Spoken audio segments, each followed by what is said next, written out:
thank you, Mick, for agreeing to be part of the Veterans Wellbeing Centre Hornsby video documentary called My War Never Ends. And it's a documentary about veterans suffering from PTSD. So thanks for getting involved, mate. Pleasure. That's fine. Now, you and I both served in Vietnam together, both in the same tank crew, actually. So it's good to catch up with you again. And thanks for giving your time, mate, please. That was only 50 years ago. 50 odd years ago, yeah.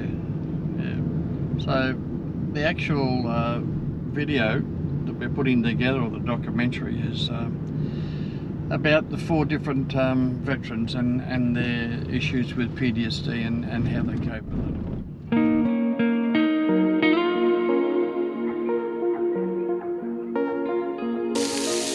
Had this sort of thing happened earlier, Yeah. I think it would have been a different outcome. I think it's only necessary that Yep.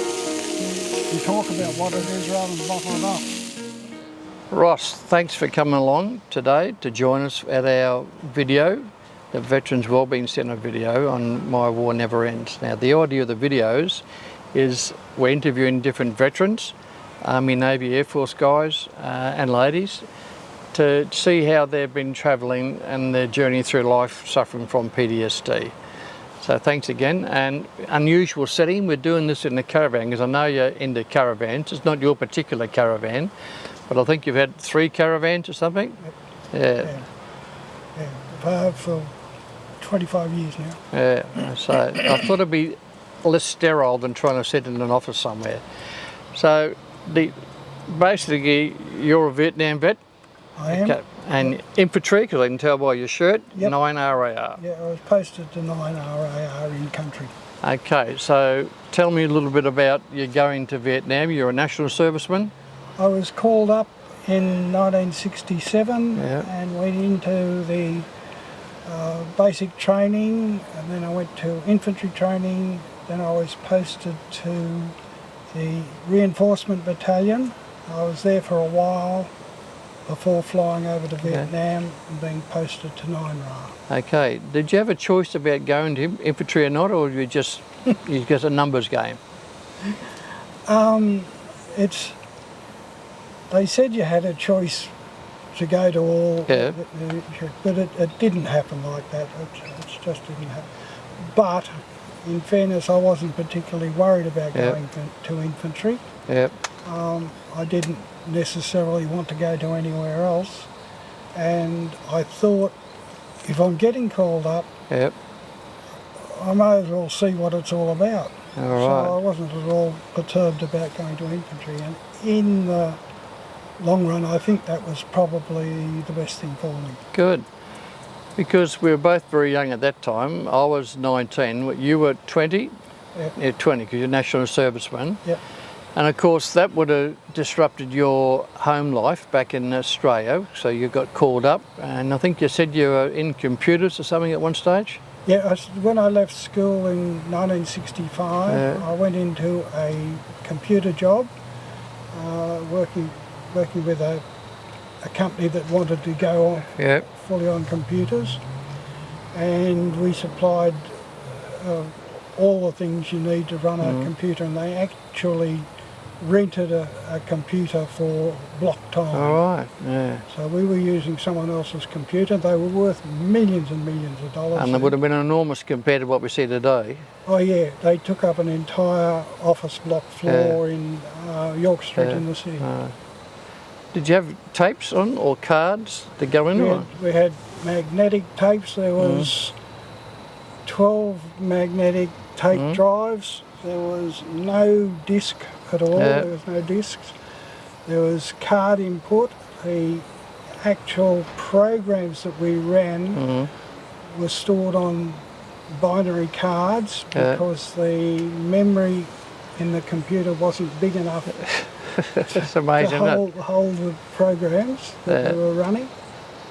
Basically it was you get in there and by toggling switches you tell the machine to read the program from the card. That's amazing, yeah. A lot of the input was from paper tape, or punched cards. And the output was mostly, for us, was mostly magnetic tape. So back into Vietnam, as an infantry soldier, did you get to carry the machine gun in that, or did you have turn to that, or was just a normal, I wouldn't say a normal rifleman, but a rifleman? I was a rifleman, but as was the case in those days, or my unit anyway, anyone that was in a platoon was able to do any of the jobs in the section, Right. including section commander. Yeah, okay.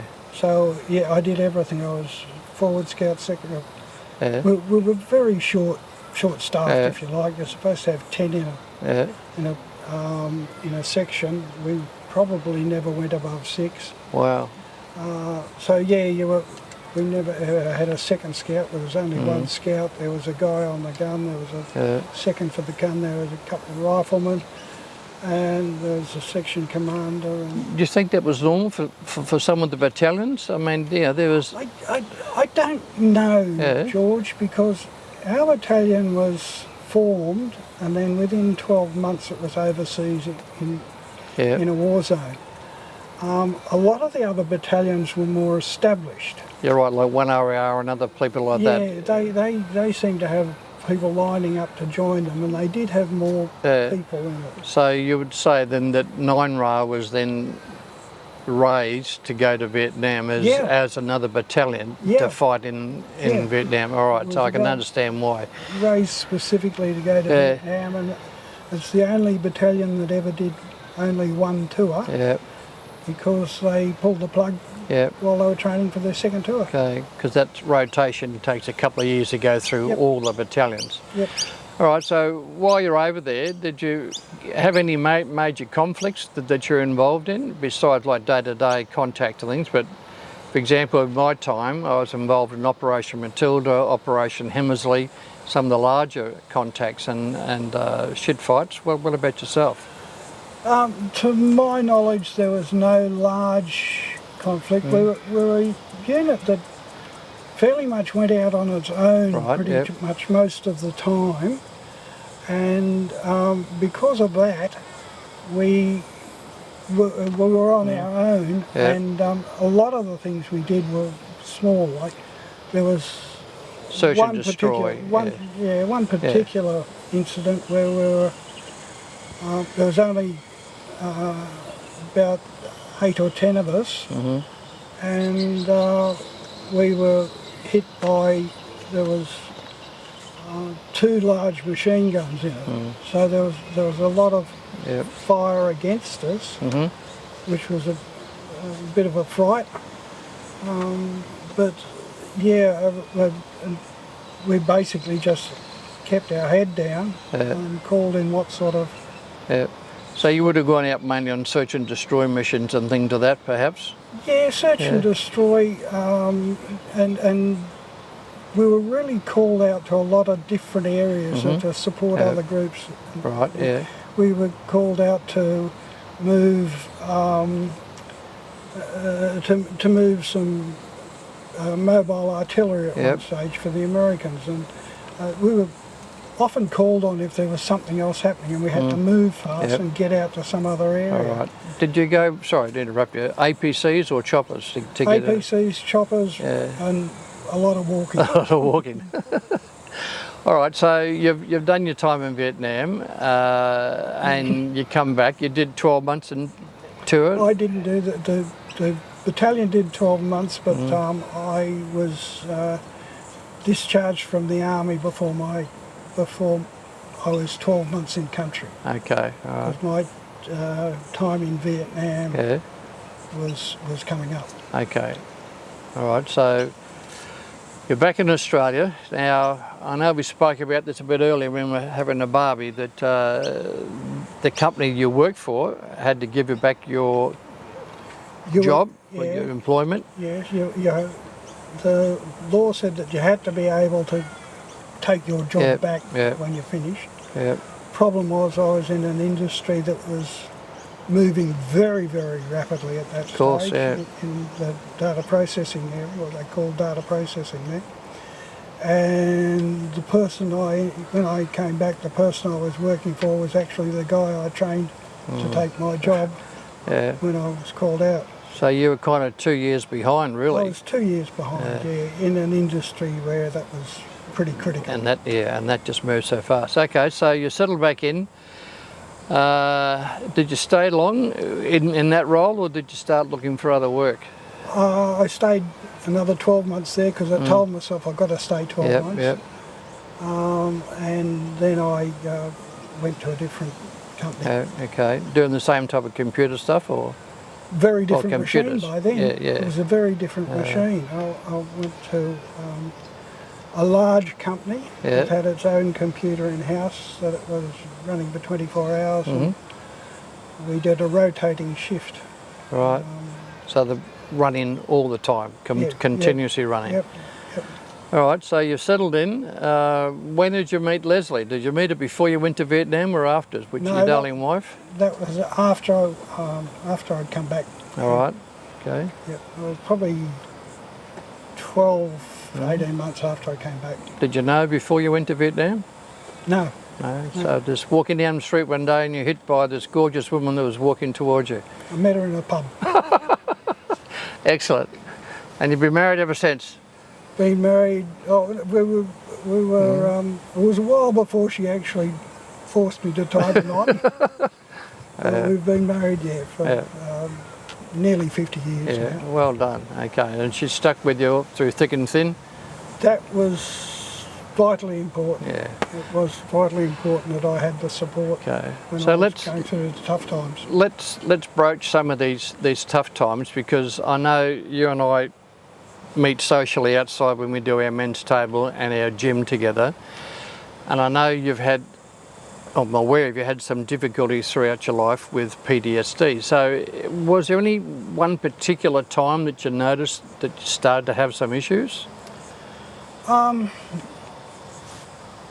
It was all very slow. It seemed to happen very slowly, in that I just started not sleeping properly. Okay. That was probably the first part of it. And then that got a little harder, and then I started the nightmares.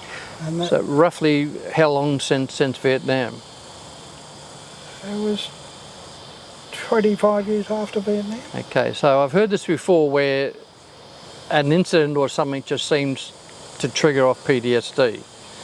I had a very similar incident. I don't think I suffered badly from any of it until I went to Canberra, and there's a Vietnam section there, and I went down with my wife to show her some old photos that I had down there of us in Vietnam, and the whole scene had changed, and they had a helicopter hanging suspended, and then they had the mural on the wall, and then all of a sudden the alarm started going off, and then there was a contact, and I just broke into a sweat and I had to leave straight away. I just couldn't put up with it, and that would have to be a good 30 odd years.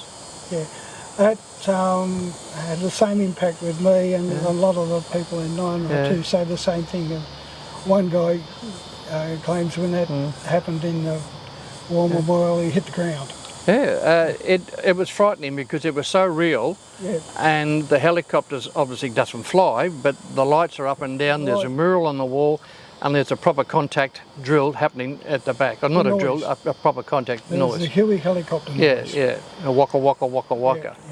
Okay, so just jumping back again, you started to have some sleep issues. Yeah, what happened, it was just getting harder and harder, and I had started having the nightmares. And kicking my wife in bed, which doesn't really go over very well. So you were recalling time in Vietnam? Yeah, well, I was having nightmares about being in the military. And other nightmares as well. But when I woke myself up with the nightmares, or when I was woken up because of the nightmares, I couldn't get back to sleep. So I was then going to work after having had no sleep. This became worse and worse. Of course, The trigger actually was not what you expect. I'd had some issues with an ankle.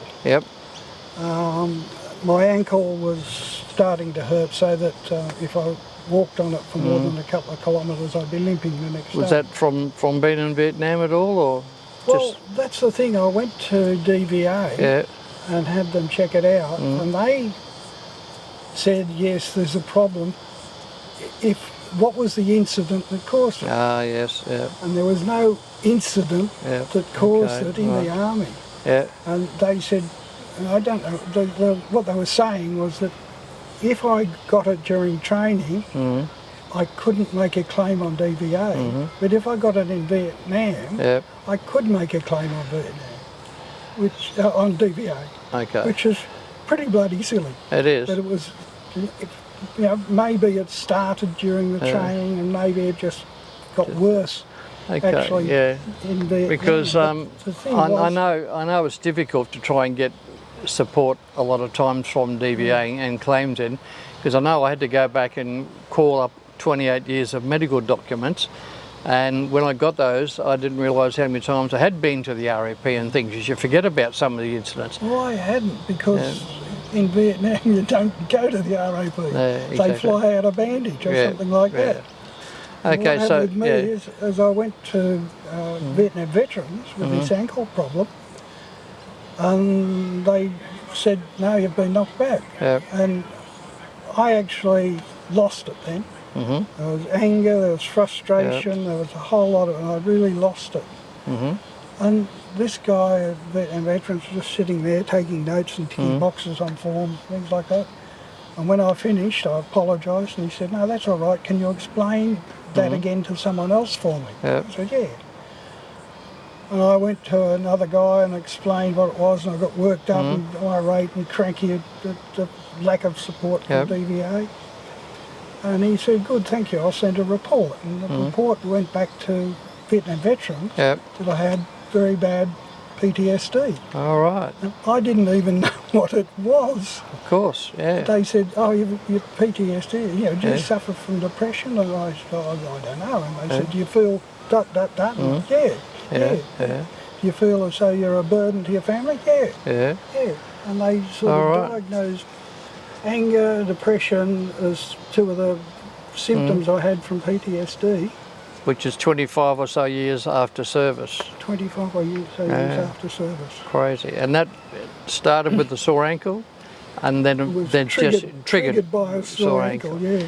So now you've been diagnosed with PTSD.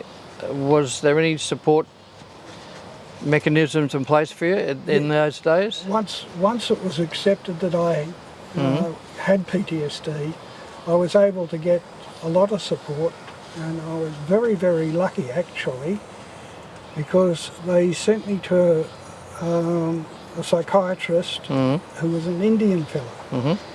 And I spoke to him for the given amount of time, and at the end he said, time's up, and wrote out a script, and I said, I'm not taking your pills. And it's just me, I don't like it. And he said, oh, okay. And he started to talk to me about meditation, which developed into meditation and mindfulness and things like that. And I've found that has been great.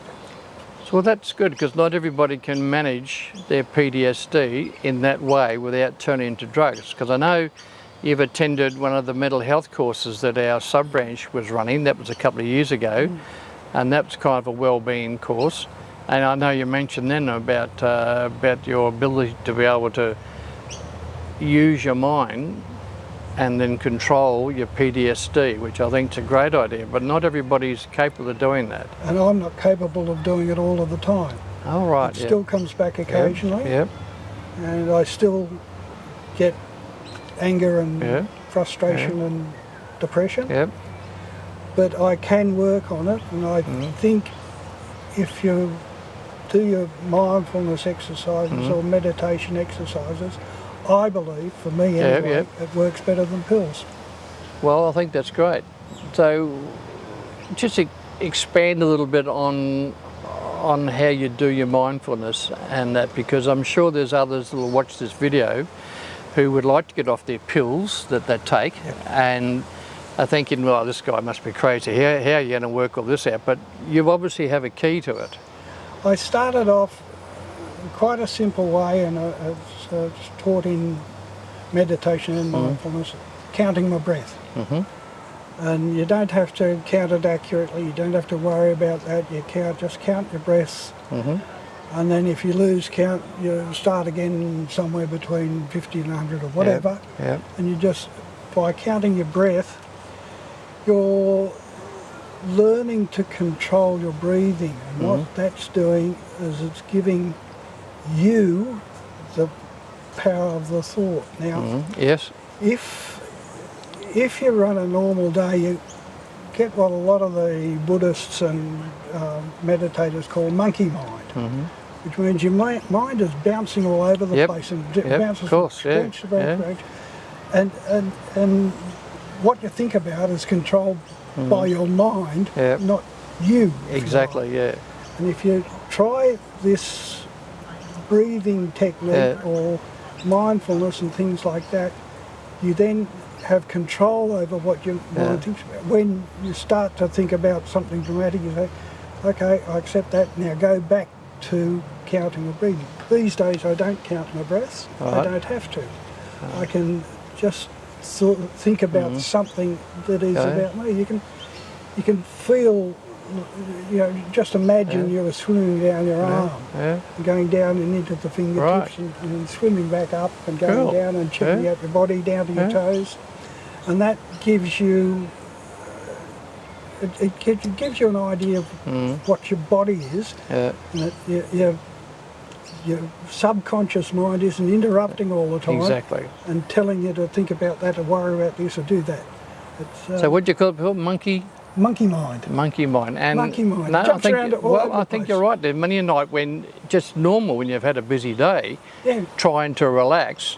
Try to relax and all these things come up that happen and you've got to think about tomorrow and you've got to think about that. If you start to think about breathing, something that's slow and casual. So you're actually controlling your thoughts. All right, so let's just jump back a little bit. So you've spoken to the Indian doctor. He's explained to you about this mindfulness and the deep breathing methods to overcome your PTSD. Did you have issues around that with employment and things at the same time, trying to maintain jobs and stuff when you're so angry? Maintaining jobs, that's part of what it was. I didn't realise it was PTSD, but maintaining jobs at about the time my ankle started to go was really, really bad. I was getting angry with the people I was working for because in my mind I was thinking, these people are fighting for their life and the life of their children, and you're stuffing around with bloody internal politics about who should be doing which memo to who. And you just get frustrated with their narrow-mindedness. And that's all part of the PTSD journey, isn't it, really? Because you can't process all this rubbish that's going on around you. Because there's more important things in life. Okay, so you've overcome this and... controlling it. Controlling, so that's a great word. And there's no medication involved at the moment. What about your caravanning? Has that helped you get like a mindful space to be somewhere, out and about? Yes.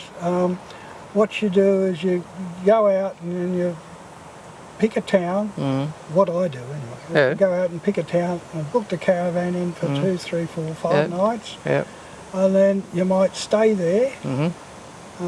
If you're at home, you think, I've got to clean the shed, I've got to mow the lawn, I've got to do this, I've got to do that. If you're in a caravan at a caravan park, you can take a book and read a book. Exactly. Or you can jump in the car and visit a town 100 kilometres away and find all these new things and then go back. And that's giving you your mindfulness. And that's also improving your own mental health. Because you've got that excitement of driving to where you're going, the plan, the trip. Seeing new places. And that's why we're sitting here today. It's a much healthier and quieter environment to have a discussion rather than sitting in an office, one-on-one. And you can see where being on the outdoors has really helped your well-being. So I've heard it said that if you're sitting in an office, that's the worst possible place you can be to try and get work done. Okay, look, I reckon you've really hit the nail on the head with this idea of this mindfulness. and your mental health well-being. And I know it's an ongoing journey. It's worked for me so far. Well, and I think others will watch this video and say, hey, I might try that out, because there's lots of help out there. And I know at the end of this video, we're going to post on the bottom of the video the various contact details for help and assistance, like Lifeline and other places. But we'd like to thank you for coming along and getting involved and staying with us and being honest and explaining your journey. And I think that a couple of keys I pick up from it, key points, is 25 years when it came up, an ankle, and then your mental health well-being and the way you control it. So I think that's fabulous. So thank you very much. Thank you. Thank you, George. You're welcome. You're welcome. It's good to have you up here. No, it's a good break. Okay, excellent. I think it's going to be good. Thanks, mate. Excellent.